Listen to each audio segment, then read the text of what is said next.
Congress party द्वारा आतंकवादियों को क्रांतिकारी बनाकर विधानसभा में बैठाया। अगर आपको कांग्रेस पार्टी का विधायक बनना है, प्लेन हाईजैक कर लो। ये मैं नहीं कह रहा हूँ, ये इतिहास कह रहा है। आज मैं कांग्रेस पार्टी की उस सच से पर्दा उठाने जा रहा हूँ कि आतंकवादी को क्रांतिकारी बनाकर विधानसभा में बैठाया गया। साल 1978, तारीख 20 दिसंबर, इंडियन एयरलाइंस की फ्लाइट IC-410 जो कोलकाता से दिल्ली जा रही थी, अचानक से उस फ्लाइट में चीख पुकार पड़ जाती। दो युवक भोला पांडे और देवेंद्र पांडे उस प्लेन को हाईजैक कर लेते हैं। उस टाइम पूरा देश दहशत में था। लगभग 132 यात्रियों की सांसें अटक गई थी। उसमें पायलट को मजबूर किया गया, इस प्लेन को दिल्ली नहीं कहीं और ले चलो। क्या आपको पता है ऐसा क्यों हो रहा था? एक परिवार की भक्ति के लिए, क्योंकि उस वक्त इंदिरा गांधी जेल में थी और इन भक्तों को अपने देश की सुरक्षा से ज्यादा अपने नेता की रिहाई की फिक्र थी। फिर प्लेन को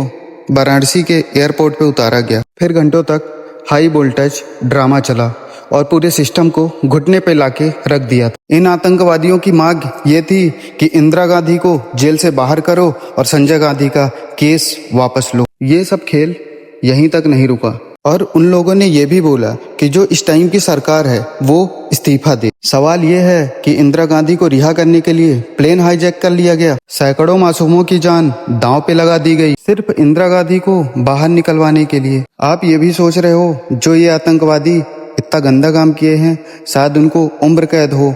नहीं बाबा नहीं, गुरु, उनको उम्र कैद नहीं बल्कि कांग्रेस पार्टी द्वारा उनको सम्मानित किया गया था और इनाम भी दिया गया था।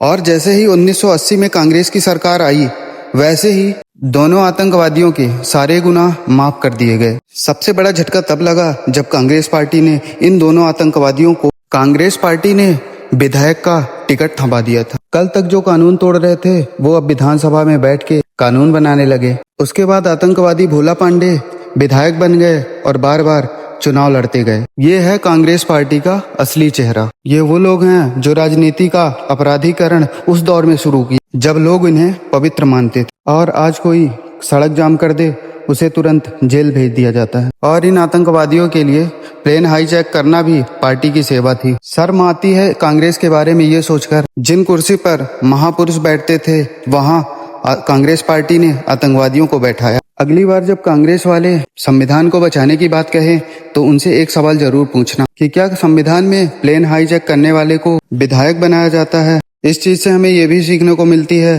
कि अगर आप कांग्रेस के वफादार हो तो सिस्टम आपके जूतों के नीचे रहेगा। आजकल कांग्रेस पार्टी सड़कों पे खड़े होकर लोकतंत्र खतरे में है नारा लगाती है। कांग्रेस पार्टी के लिए एक सवाल और है कि जब इनके गुंडों ने प्लेन को हाईजैक किया था तब लोकतंत्र कहाँ गया था? तब यह संविधान का सम्मान कहाँ गया था?